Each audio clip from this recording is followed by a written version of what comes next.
My name is Susan Senn. My name before I got married was Susan Welch, and that's how I started teaching at H-B Woodlawn. And I've been in Arlington since October 15th of 1971. I started teaching the last year of the old Thomas Jefferson Junior High School.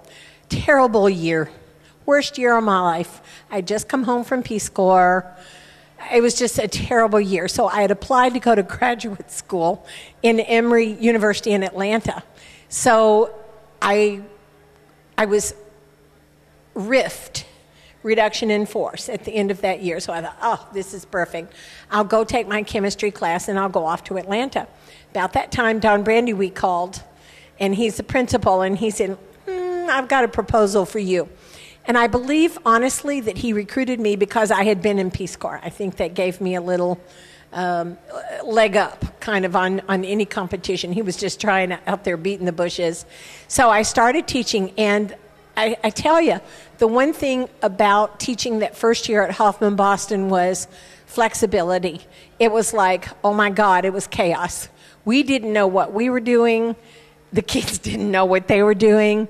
Everybody was on contracts, and that means everybody was doing his or her own thing.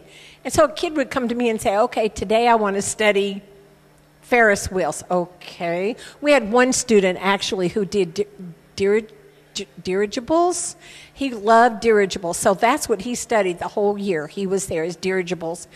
And I had one student tell me, one of my original students last night, she said, I played jacks most of the first year I was there. And I said, well, you turned out all right, didn't you? And she said, yes, I did.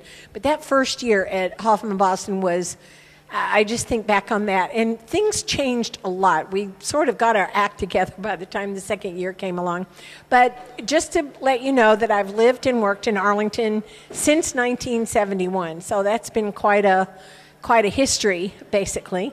And I've lived in the same house pretty much. I've raised 2 children in the house, my husband and I. My husband came to teach at H-B Woodlawn also in 1983, so we taught together for the last 20 some odd years, and our girls went there. And you know, we love Arlington. We would never leave. We have friends who would leave and go to Florida, and I'm going, why? You know, Arlington has everything you need. So we love Arlington, and we're very happy to be part of the community.